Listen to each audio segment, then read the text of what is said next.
She checked into a modest hotel downtown, the kind with muted carpets and staff trained not to ask questions. She could barely sleep.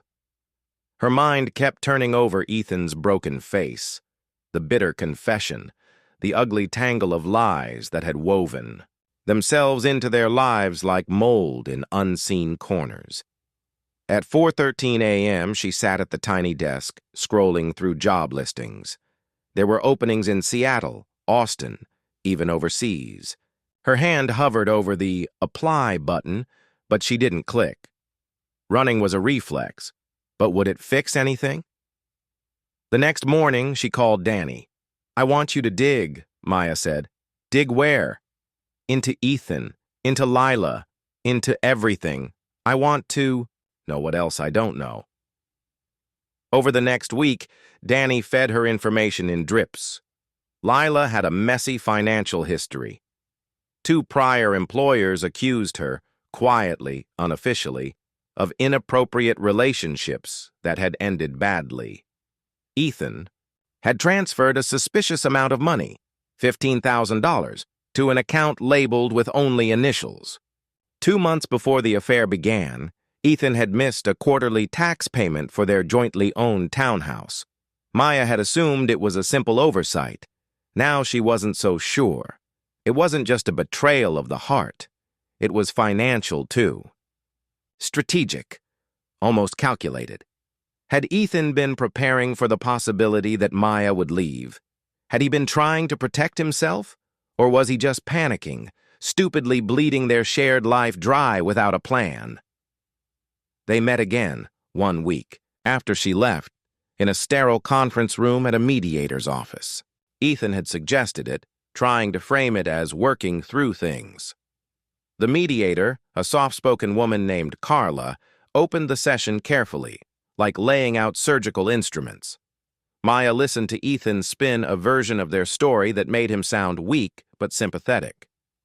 He blamed stress, disconnection, the cliché of drifting apart. She said little. She waited. Finally, she slid a printout across the table, the bank transfer records, the emails Danny had uncovered between Ethan and a lawyer discussing how to shield assets if the marriage became adversarial. The color drained from Ethan's face. "You were planning to screw me over before I even found out," Maya said, voice calm. "You weren't sorry, you were scared." Ethan stammered something about being confused, making mistakes, not thinking straight. Maya sat back, arms crossed. "You don't get to call it confusion, you get to call it what it is." Outside the office, in the raw spring sunlight, Maya and Ethan stood facing each other. "Why?" she asked finally, voice breaking. "Was it just Lila? Or were you always this person and I was too stupid to see it?" Ethan looked exhausted, crushed under the weight of his own unraveling. "I didn't know who I was anymore. You were always stronger than me, Maya. Smarter. You made me feel small, even when you didn't mean to."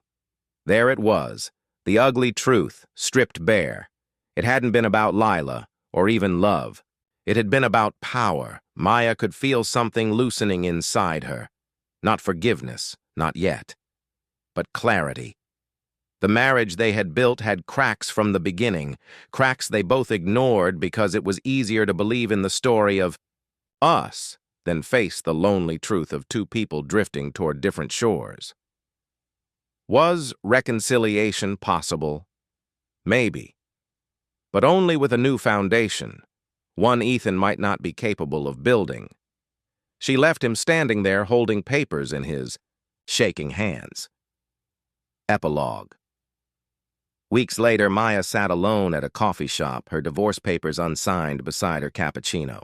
She watched the rain streak the windows, the city's messy beauty unfolding beyond the glass. Her phone buzzed. A text from Danny. "Ready when you are, found something else you should see."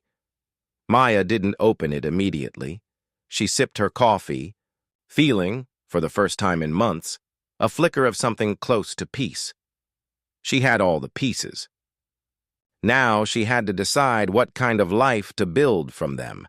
Whatever she chose, revenge, forgiveness, escape, rebirth, it would be her choice, not Ethan's, not anyone else's, her own.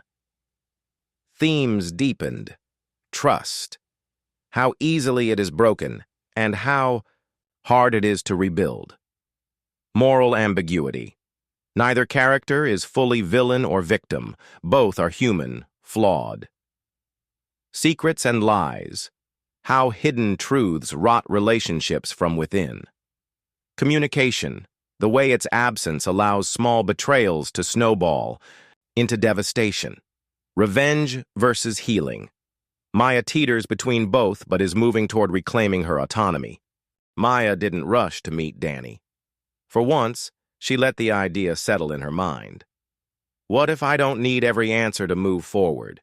But curiosity had its own gravity. By evening, she sat across from Danny at a dim booth in a bar that smelled of old wood and burnt sugar. Danny slid a slim manila folder across the table like they were plotting a heist. "You need to see this," she said. Inside were photographs, bank records, email threads, a web of deceit bigger than Maya had ever imagined. Ethan hadn't just been hiding an affair. He had been siphoning money, small amounts, careful enough to dodge attention, into a shell company. The account was linked not just to his name, but Lila's too. Fraud, maybe embezzlement, maybe worse. Maya stared at the evidence, her heart hammering so loud she barely heard Danny's voice. "If this blows up," Danny said, "and it will once his. Company does their internal audit. You could be implicated too. Half that house, those savings accounts, they're jointly owned. They can claw it back unless you act first." Maya's mouth was dry. "You're saying I could lose everything?" Danny's face softened. "I'm saying you can either play nice, or you can move first. Protect yourself." That night, Maya sat alone in her hotel room, staring at the city skyline. Below her, thousands of lives unfolded. Betrayals, reconciliations, hopes, mistakes. She thought about the version of herself she had been trying to save. The good wife. The forgiving partner. The woman who fought for a marriage because it was easier than admitting it had rotted under her feet. That woman was gone. 3 days later, Maya filed for legal separation, not divorce, yet. She hired a forensic accountant. She froze the joint accounts. She hired a separate lawyer, one who specialized in financial crimes. Ethan found out when the paperwork was served at his office. Danny texted her later. He looked like he was going to be sick. Maya didn't smile. She didn't feel triumphant.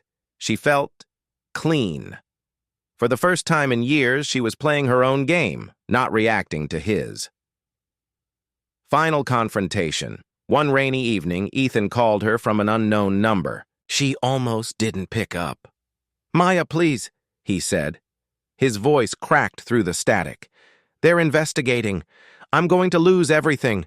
I need you to—" She cut him off. "You needed me a long time ago," she said, voice even. "Before, you made me collateral damage." He was silent.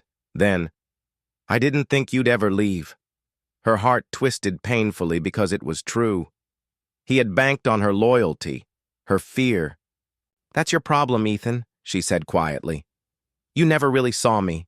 You saw who you needed me to be." She hung up.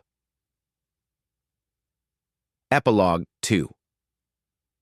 Months later, Maya stood in a new apartment, small, sunlit, utterly her own. The investigation into Ethan and Lila made local news. Maya's name never surfaced. Her legal maneuvering had kept her clean, just outside the blast radius. One evening, while unpacking a box labeled Old Life, she found a framed photo from their wedding day. Ethan's arm around her, both of them smiling so wide it hurt. She set the photo down, face down, and kept unpacking. Some things didn't belong in the new story she was writing. Outside her window, the city pulsed and breathed, indifferent and infinite. She wasn't healed yet. She wasn't whole, but she was free, and for now, that was enough. Thematic deepening, trust and corruption, not only emotional betrayal but criminal betrayal, how intimately financial and emotional abuse can intertwine. Survival and strategy. Maya evolves from a reactive character to a proactive one, navigating a morally gray world with agency. Justice without vengeance. She doesn't seek to destroy Ethan beyond what is necessary. She simply saves herself. 6 months later, the subpoena arrived on a gray Thursday, tucked into her mailbox like any other piece of junk mail. Maya stood frozen on the cracked tile of her new apartment's entryway, thumbing the heavy envelope open. Witness summons. You are hereby required to appear before the State Financial Crimes Division regarding the investigation into Ethan Turner and associated parties. Maya's vision blurred. She hadn't outrun the wreckage after all. That evening, she called Danny, pacing the narrow strip of balcony that overlooked an alley thick with graffiti and wild honeysuckle. "You said I was clean," Maya said, voice shaking. "You are," Danny said. "They just want your testimony about the accounts, about what you knew, when you knew it." "But if they dig, if they want to pin something on me—" "They won't," Danny said fiercely. "You acted fast. You protected yourself." A beat. "But Ethan might try to drag you down to save himself." Maya pressed her forehead to the cool metal railing. Another betrayal, looming on the horizon. The meeting. The day of the interview, Maya wore her simplest clothes. Black slacks, a navy blouse, no jewelry. Invisible armor. The state attorney, a woman named Claire Sloan, met her with polite but sharp eyes. "You're not a target," Claire said. "But we need to understand the scope of Mr. Turner's activities and whether any assets were improperly shielded." Maya kept her answers careful but truthful. She explained how she discovered the affair, the financial irregularities, her rapid moves to freeze the accounts. She laid bare the timeline without embellishment, offering documents and emails in neatly labeled folders. When Claire leaned back finally, nodding slightly, Maya felt a knot inside her chest loosen. "You've been through enough," Claire said. "You've helped your case today." Still, the warning hung between them, unspoken. Stay clean. Stay distant. Or you'll go down too. That night back home, Maya found herself staring at an unopened box in her closet. The last remnants of her life with Ethan. Inside was a single object she hadn't remembered packing. A key. Small. Brass. Unlabeled, her hands trembled slightly as she turned it over. A safety deposit box? A storage unit? Something he hadn't wanted her to find?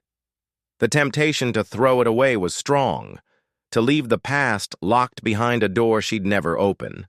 But something inside her said, "Know everything. Finish it." The decision. A week later.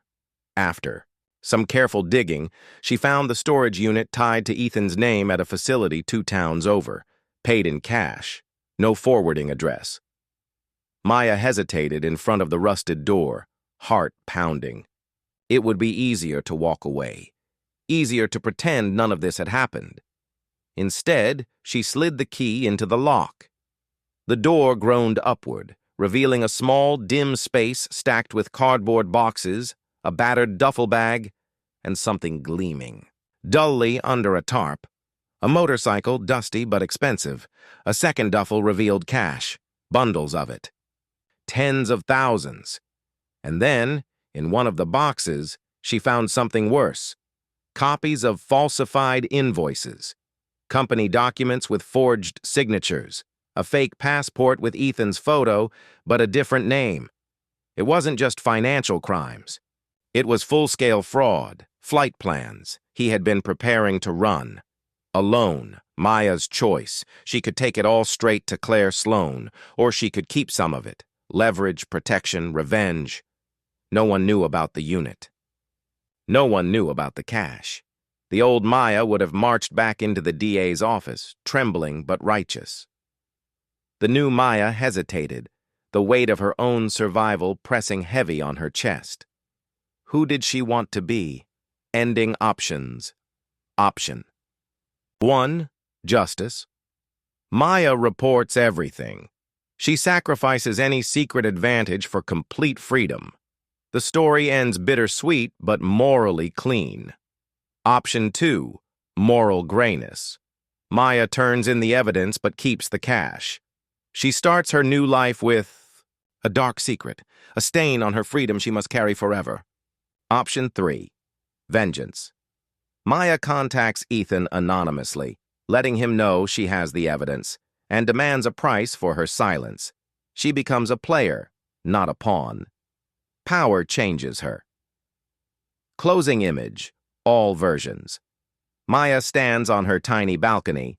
Again, the city sprawling before her, 100,000 windows lit against the night. Somewhere out there, Ethan's empire was collapsing. Somewhere out there, a new future waited for her, harder, lonelier, but undeniably hers. She didn't smile, she didn't cry, she just stood there, feeling the sharp electric pulse of choice running through her veins. The smell inside the unit was metallic and stale, the air heavy with secrets. Maya stared at the cash, the fake passport, the forged documents. Evidence, proof, damnation. For a long moment, she stood perfectly still, the fluorescent light flickering above her like a failing conscience. She thought about everything Ethan had taken from her. Years of loyalty, pieces of her identity, the safe, steady version of the future she'd worked so hard to believe in. Was it wrong to take something back? To rebuild from the wreckage using the very bricks he had tried to bury her with? Her fingers brushed the duffel bag of cash. $20,000, maybe $30,000. Enough to buy real freedom.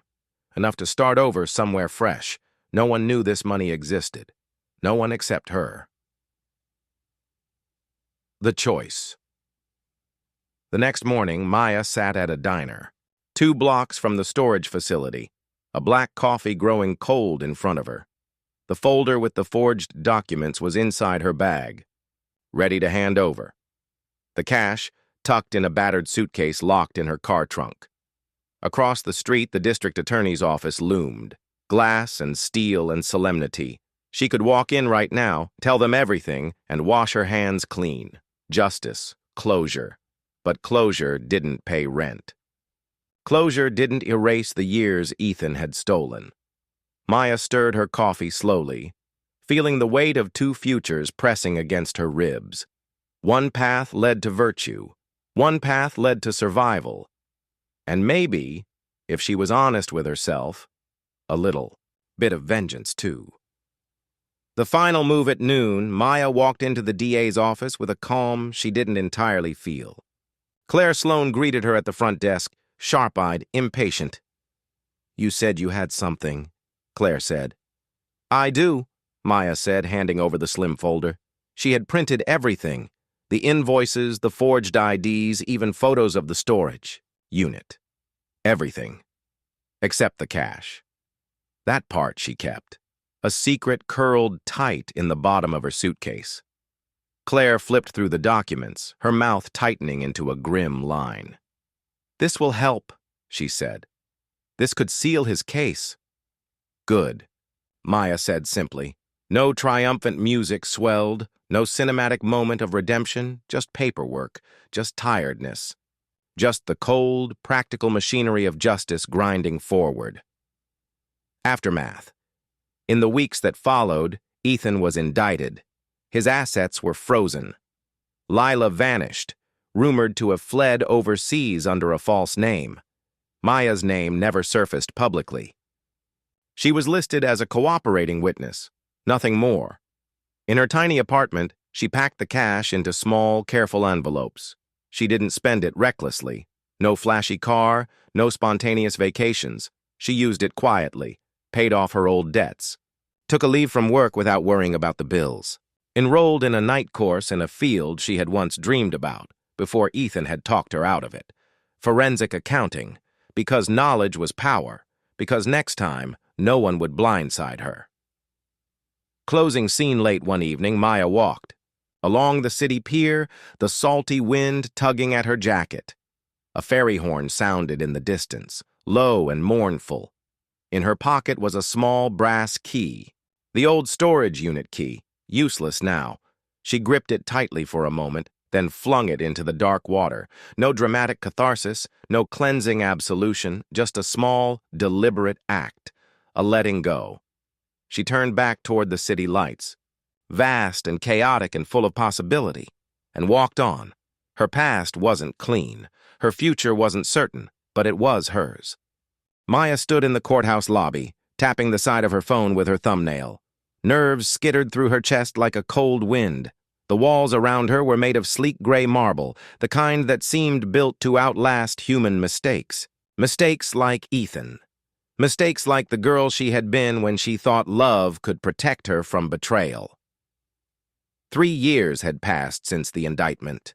Ethan had taken a plea deal eventually, avoiding a full trial, but earning a 7-year sentence in a low-security prison. No empire, no escape. Just a long, slow fade into irrelevance.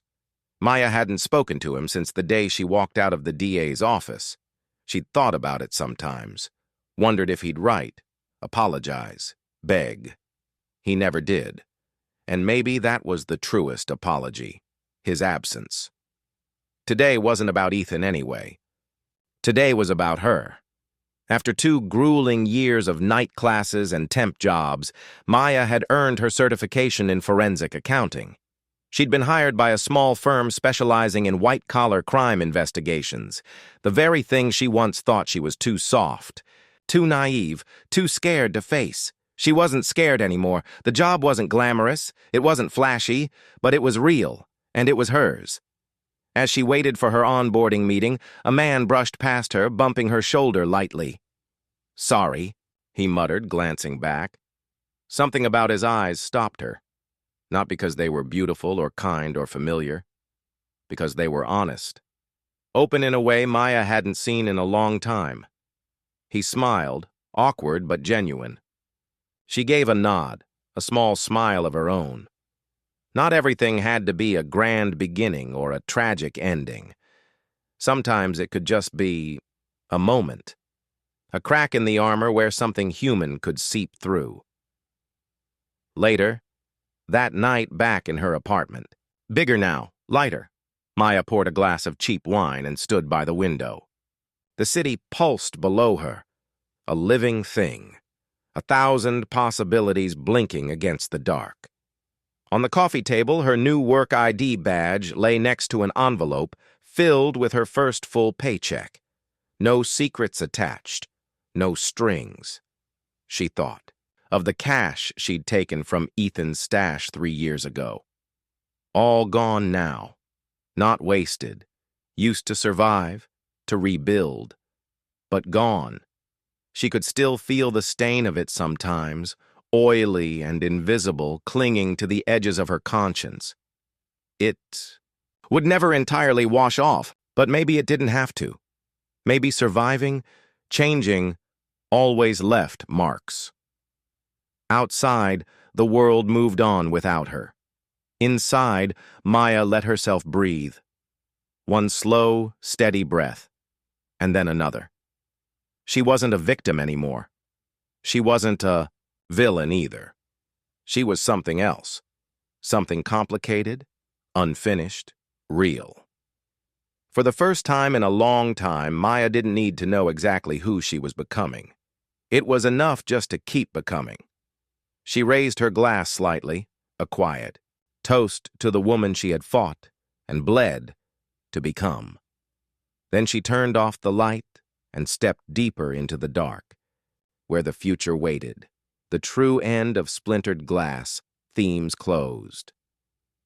Trust and moral ambiguity. Maya learns that survival sometimes leaves scars, but it doesn't have to define you forever. Forgiveness and self-redemption.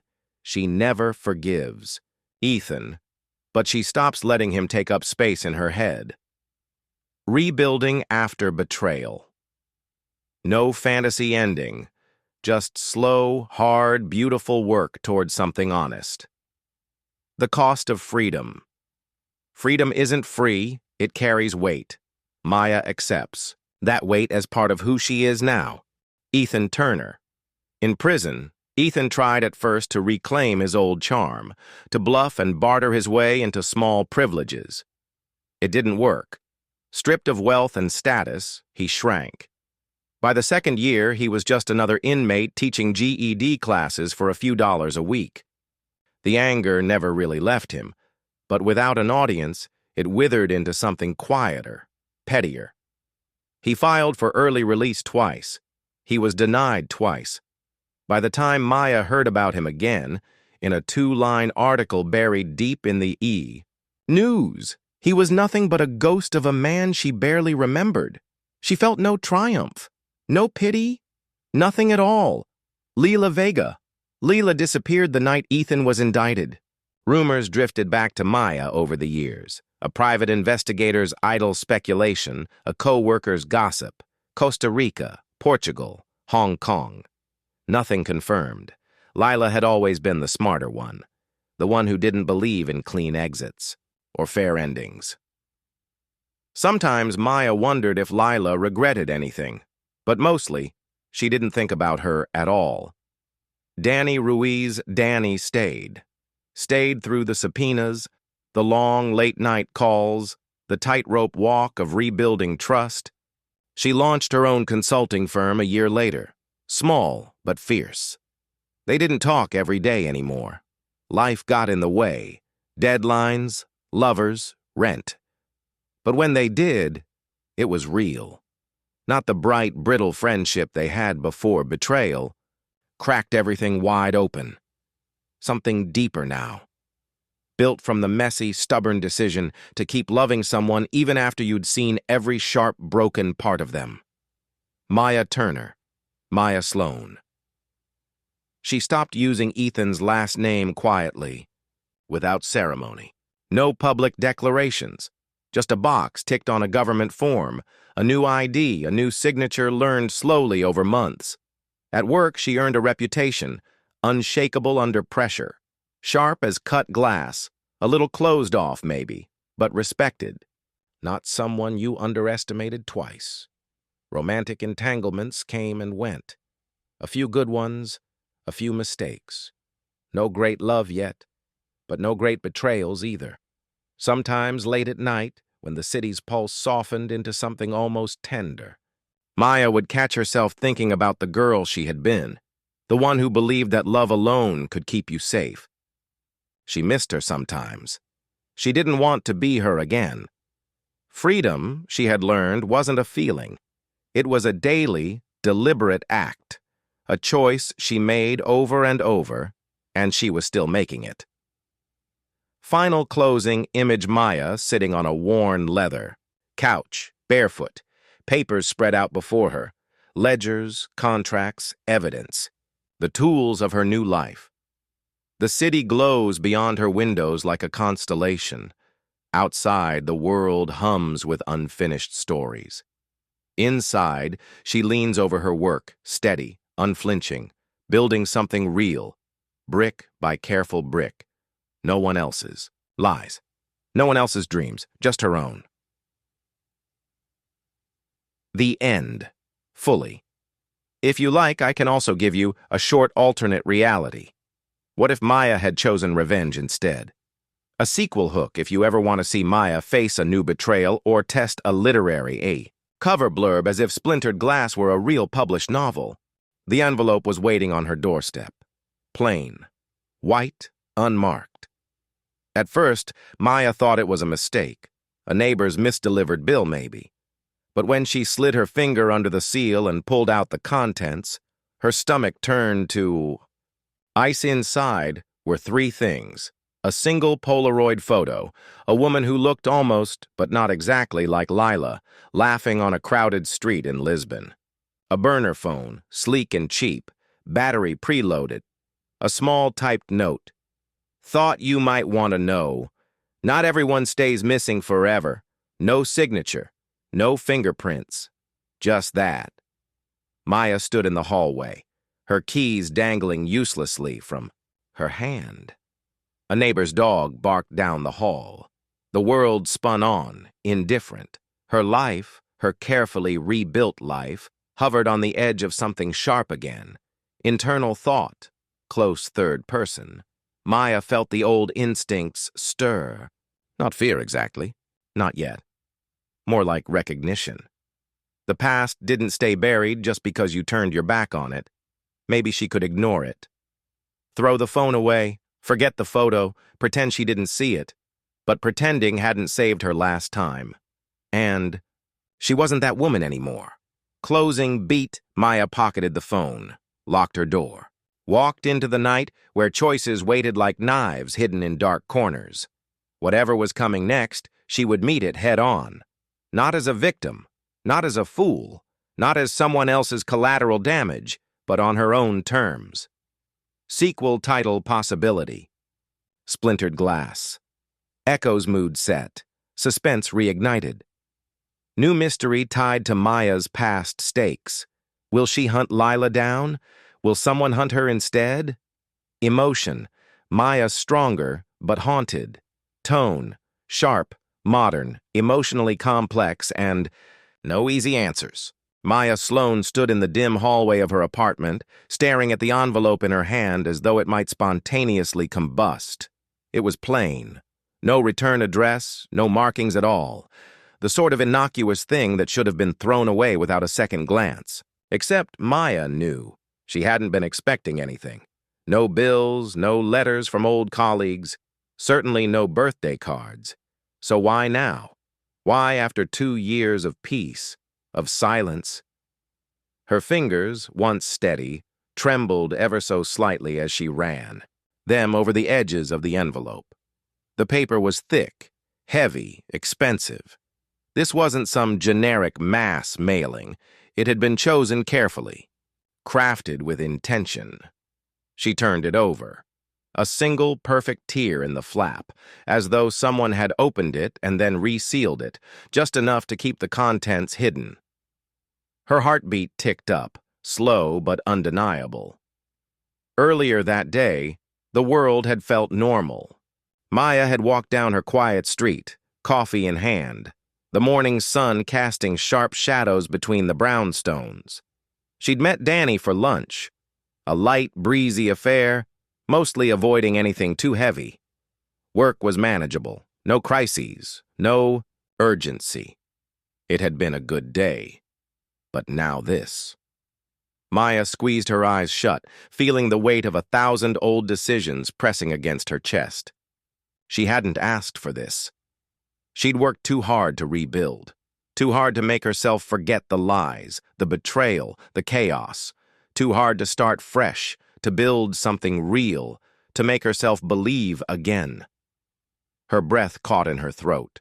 The last time she'd opened an envelope like this, she'd discovered Ethan's secret life, and the truth had shattered everything. This was different, she told herself. This can't be about him. It couldn't be. The photo was the first thing she saw when she slid the letter out of its envelope. A Polaroid, slightly yellowed with age, but still clear enough to pierce through her defenses. A woman with dark, sleek hair, laughing as she stood, on a crowded street corner somewhere in Lisbon. The blurred faces around her were strangers, but Maya knew exactly who the woman was. Lila, the girl who had turned her world upside down. The woman who had stolen everything from both Maya and Ethan, one betrayal at a time. Lila Vega, the ghost of Maya's past. Her breath hitched. No, this wasn't possible. Lila had disappeared years ago, after the investigation into the embezzlement, after Ethan's trial. Maya had heard rumors, whispers, that she'd fled the country, that she'd vanished without a trace, a shadow leaving only wreckage behind. But Maya had never truly believed it. And now, this? The Note A typed message, in neat, unremarkable font. Thought you might want to know, not everyone stays missing forever. Maya stared at the note for a long time, as though she might find something more there. Some hidden clue, some twist in the words that would explain why she was holding this at all. But there was nothing. Just the stark, cold message. She couldn't breathe. The air around her felt too thin, the edges of her vision closing in as her mind raced to process the impossible. Why now? A knock at the door. Maya jumped. For a second, she thought about throwing the envelope away, pretending none of this had ever happened. Going back to the life she had carved out, the life that had felt so real for so long. But deep down, she knew better than that. She couldn't hide from this. She never could. Danny's voice echoed through the door. "Maya, you there?" The tension in Maya's chest was so tight, it felt like her ribs might snap. She quickly stuffed the envelope and photo into her bag, trying to regain control of her. "Breath! Yeah," she called out. "Just a sec." She could hear Danny's footsteps retreating, the sound of keys jangling as her friend unlocked the door. Maya set the envelope on the kitchen counter and walked to the door, forcing a smile as she opened it. Danny stood there holding a bag from the cafe they frequented. Her brow furrowed as she took in Maya's face, her posture. "What's wrong?"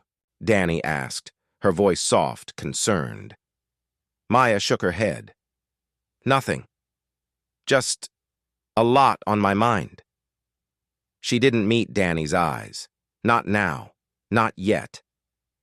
Danny didn't press it. She knew better by now. For a moment, they stood there in silence, the weight of the last 2 years hanging between them like a fragile thread. Finally, Danny broke the stillness. "You know, I thought we were past all this," she said, her tone sharp but laced with affection. "I thought we'd left the mess behind us." Maya's gaze drifted to the bag on the counter, the old familiar warmth of their friendship curling around her like a comfort blanket. But it wasn't enough to dull the sting. She knew that look in Danny's eyes, the one that said, "Don't go back." But could she walk away this time? Later that night, after Danny had left, Maya stood in front of her window, staring out at the city. Her mind reeled with the possibilities. What could this mean? The shadows outside seemed deeper than usual. The world didn't feel right. Her life felt too small, too fragile. She grabbed her phone from the table and, without thinking, scrolled through the contacts.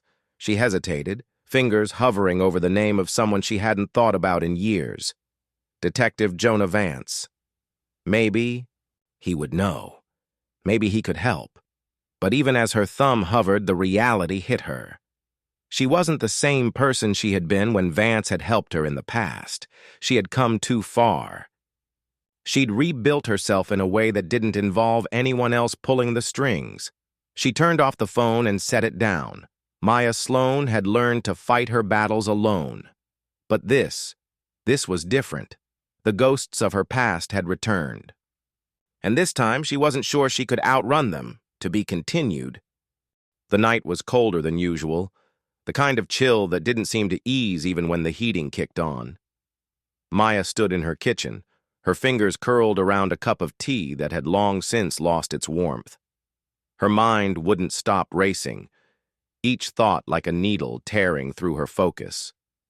She'd barely slept, tossing and turning, replaying the same scenarios over and over again, the photo, the note. Lila's laugh caught in the frame like a haunting melody she couldn't shake. Could she really go down this road again? After everything? Her fingers twitched toward the burner phone in her bag. It had been sitting on the kitchen counter, unopened, waiting. It felt like a dangerous promise, a tether to a past that was best left buried. But something gnawed at her, something deeper than fear. Maybe it was the fact that she'd never really known the full extent of Lila's betrayal. Maybe it was the unfinished business between them, the things left unsaid, unresolved, the lies that still lingered in the corners of her mind. Maya had no idea what kind of storm she was about to walk into, but she knew that standing still was not an option. She had to take control. She had to figure out what Lila was up to now, and why the hell she was sending cryptic messages after all these years. The first step was finding answers. The next morning, Maya sat at her desk in the small office she'd carved out for herself in her apartment, the clutter of research and papers strewn in front of her. She hadn't shared much with Danny yet. Danny had been hesitant to get involved again, and Maya wasn't sure how to ask for help without dragging her back into the web of betrayal that had almost destroyed their lives. Instead, Maya turned to the one person who might be able to shed some light on things, Detective Jonah Vance. He'd been a reluctant ally during the investigation into Ethan's embezzlement and the subsequent fallout, but even then, Maya had always sensed a certain wariness in him. He had a reputation for being cynical, but he also had the skills to find things others couldn't. And right now, that was exactly what she needed. She picked up the phone and hesitated before dialing his number. Vance's voice was gruff when he answered. "Maya," he said, like he wasn't sure whether he was pleased to hear from her or not. "I figured you'd be calling sooner or later." Maya's pulse quickened. She wasn't sure what she expected, but it wasn't this familiar coldness. Vance had always been a bit distant, but there had been a sense of camaraderie between them, a shared understanding of how ugly the world could get. She steadied herself before speaking. "I got something last night. A message, a photo." There was a pause on the other end of the line. Then Vance sighed. "Let me guess. It's Lila, right?" Maya's throat tightened. "You know her?" "I know of her." Vance's tone was sharp, his usual professional detachment sliding into something darker. "We never could pin her down. She was good. Too good. You're right to be worried." Maya bit her lip. This wasn't the reunion she had in mind. "So what now? What do I do?" "You don't go poking around, Maya." Vance's voice dropped a notch, the warning clear. "Lila's dangerous. We thought she'd slipped through the cracks, but if she's resurfacing, then what?" Maya cut him off, frustration leaking into her voice. "You're telling me to wait? To do nothing? I'm telling you to be careful," Vance snapped back. "There are bigger players involved now, people you don't want to get mixed up with. Trust me." Maya leaned back in her chair, staring at the window. "You know me better than that." "I do. Which is why I'm telling you to tread lightly." There was a pause. Then Vance sighed again, the edge of irritation softening. "I'll help, but not like before. We need to keep this off the radar. You're on your own until we figure out what's going on. Just stay out of the spotlight for now, okay?" Maya nodded, even though he couldn't see her. "I'll be careful. Thanks." The call ended abruptly, leaving her with nothing but the heavy silence of her apartment and the weight of the phone in her hand. She wasn't sure what she'd expected from Vance. Perhaps a willingness to dive in head first, the way they had when they were both chasing down answers. But it seemed like the world had moved on, leaving them both cautious, jaded, and older than when they'd first met. The rest of the day passed in a blur. Maya made a few calls, tried to track down the photo's location, and looked into anything that might link Lila to the current criminal networks. But everything she found was like trying to catch smoke with her bare hands. Lila had been clever, disappearing without a trace. And if she'd resurfaced in Lisbon, she was likely lying low, under the radar, working with people who knew how to cover their tracks. That night, after a long day of fruitless searching, Maya sat at her kitchen table again, a glass of wine in front of her. The burner phone sat beside it, untouched. She reached for it almost mechanically. The weight of it in her hand felt like a decision she couldn't take back. Her finger hovered over the screen, ready to dial, and then the phone rang. Startled, Maya snatched it up. "Hello?" "Thought you might be looking for me," came a voice that sent a chill through her veins. It wasn't Lila's voice, not quite. It was familiar, though, cold, calculating, a voice that could only belong to one person. Maya's pulse shot up, the glass of wine forgotten. She held the phone to her ear, her stomach tightening. Ethan. There was a laugh on the other end, a dry, almost bitter sound. You look surprised. You shouldn't be. You've been expecting. Me, to be continued? Maya's fingers were stiff around the phone. Ethan's voice had been unmistakable, though it had aged, roughened with time. There was a coldness there now, a detachment she hadn't heard before. Ethan, she whispered, her breath coming in short bursts. The silence on the other end felt like an eternity. She could hear faint noises, a distant hum of traffic, maybe a television in the background, but nothing else. You're still alive, she said, the words tasting bitter. Her heart raced, but the part of her that had been surviving for years kept a cold edge in her voice. She wasn't about to let him know how rattled she was. Yeah, I guess I am, Ethan replied, his voice low. Didn't think I'd be hearing from you, Maya. I figured you'd moved on by now. Maya squeezed her eyes shut, trying to shake off the feeling of being suffocated by his words. She wanted to throw the phone across the room. Forget this moment, but she couldn't.